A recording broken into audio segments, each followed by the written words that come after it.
Welcome back to the news at 10. Let's go back to Abuja now, where Ibrahim Adre is standing by with more on the news at 10. Hi, Ibrahim. Hi, Amarachi. Well, you do know that the official public holidays declared by the federal government to mark the 2019-2020 Yuletide season are over, but not quite so with many civil servants in Abuja and some other states. The Federal Secretariat in Abuja is deserted, with very few workers clocking into the building. Some civil servants in Niger, Katsina, Yobe and Taraba states showed up at their various offices without much work to do. They also speak about their expectations for the new year. Civil servants from across the country are expected to resume from the New Year holiday on Thursday, January the 2nd. It appears, however, that most government workers are yet to return from the holidays. This is how the Federal Secretariat in Abuja looked like when we visited the complex between 9 and 10 in the morning. There is an abysmal low turnout of workers clocking into the complex. Some of these workers also speak about their expectations for the new year. In the past, even during this administration, the past, what you budgeted for, what you have in your work plan, you will not have money to execute them. At the end of the day, they say, yes, we have expended this. My unit, for instance, I'm not going to speak as an official, what the appropriation for the year, we never assessed 10% of it in the past. So I expect government to be able to provide, to fund those projects we have in our work plan. Based on the budget 2020 that have been passed, I believe that the implementation of the budget will help to leapfrog the country, the economy of the country, to a higher point. And I expect that in appointment, people that are capable should always be considered in appointment of office holders. So my expectation is that the year 2020 government will address this issue of insecurity. From Niger to Katsina, Taraba and Yobe State, the story is not too different, as some of the offices are still under lock and key. Those who resume look forward to a better working environment in the new year. Each and individual civil servant should be given priority in terms of going for more additional qualification. Thirdly, the environment should be more conducive for each and every civil servant. Despite we know the government is performing, but we want him to perform more than this time around.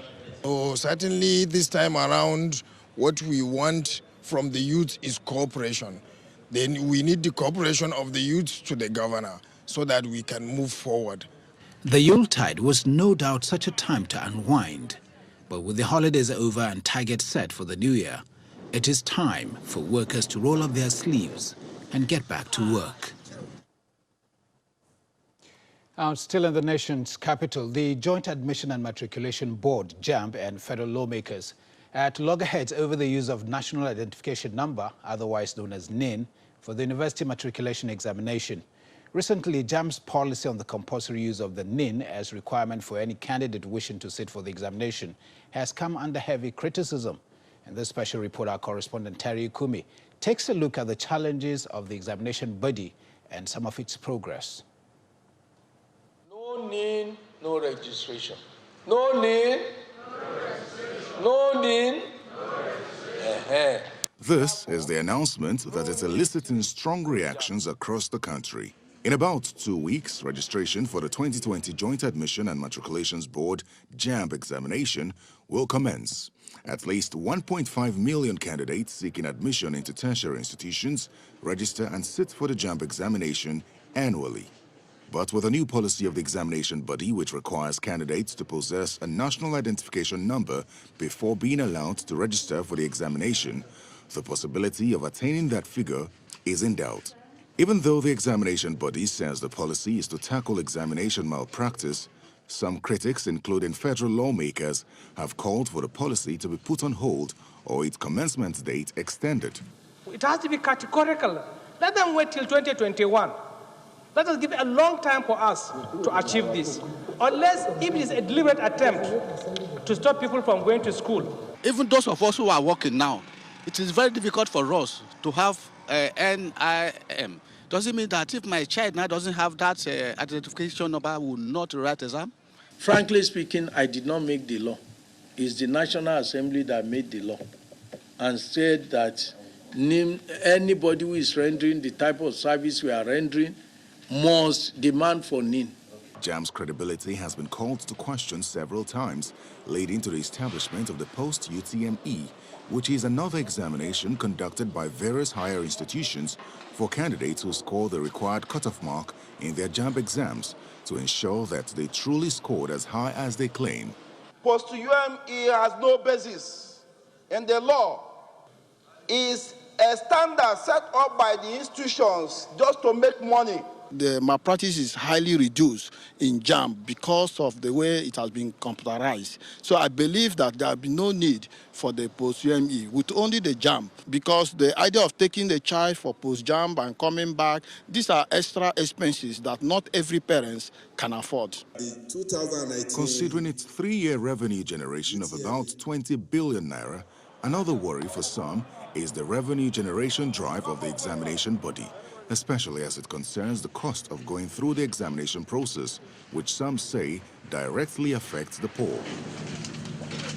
In November 2018, the cost of the JAMB forms was reduced from 5,000 naira to 3,500 naira. While that may seem like a good move, there are other costs which still peek into the pockets of families, like printing admission letters online at a cost of 1,000 naira, printing of result slips for 1,000 naira, change of admission letter for 10,000 naira, and late application fee of 10,000 naira, among others.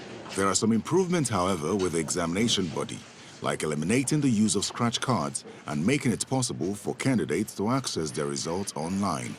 A lot of reviews will be required from the examination body to attain a good balance between ensuring that its examinations are credible enough to scrap the post-UTME and that in its drive for revenue generation, children of the poor are not denied access to tertiary education. Terry Ikumi, Channels Television News. Let's now bring you up to speed with developments in the world of business. Teniola Shobola in our Lagos studio has all the details.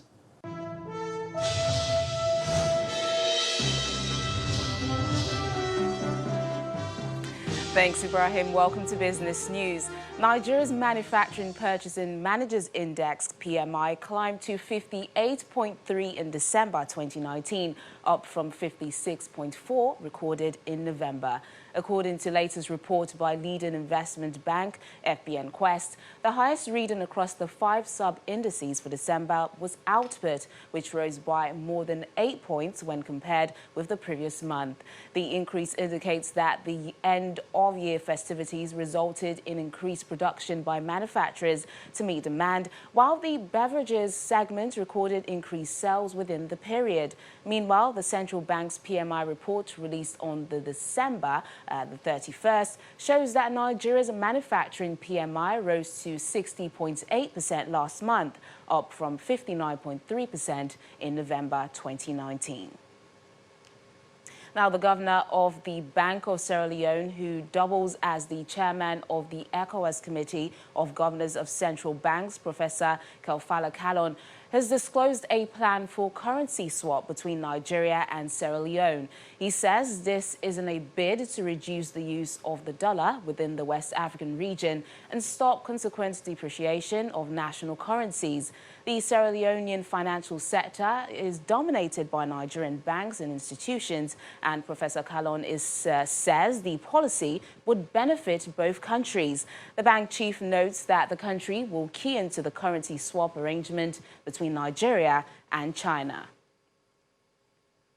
The stock market opens the year 2020 in the green, sustaining the gains recorded from the last 3 trading days of 2019.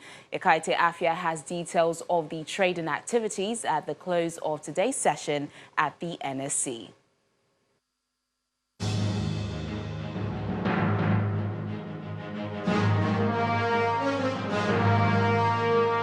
Hello and welcome to the Stock Market Report. A 3.81% increase on the share price of MTN Nigeria drove the stock market to a positive close today. as investors commence the first trading day of 2020 with a fresh round of bargain hunting. This comes after shares of the telecom giant were added to 4 of the NSE indexes, which include the NSE 30 Index, Pension Index, Lotus Islamic Index, and the Corporate Governance Index. In response, the All-Share Index closed Thursday's trading session up by 10% from its previous close on New Year's Eve, despite a dismal sectoral performance. Meanwhile, the price chart ended with a positive margin of 21 gainers, led by a 10% increase on Royal Exchange's share price, against 13 losers, led by a 10% loss by Seplat, while FBN Holdings is the highest contributor to more than 264 million shares traded today. And that's the stock market report. I'm Akaita Afia.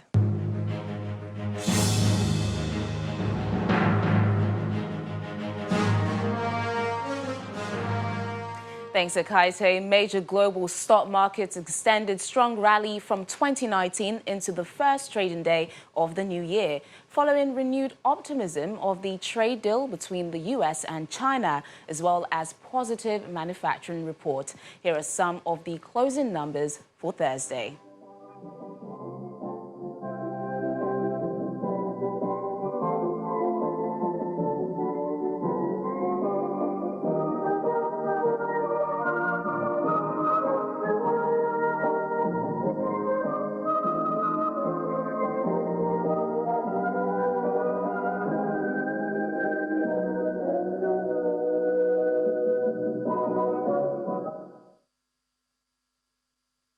And that's Business News tonight. Thank you so much for watching. I'm Teniola Shobowale. Back to you, Amarachi.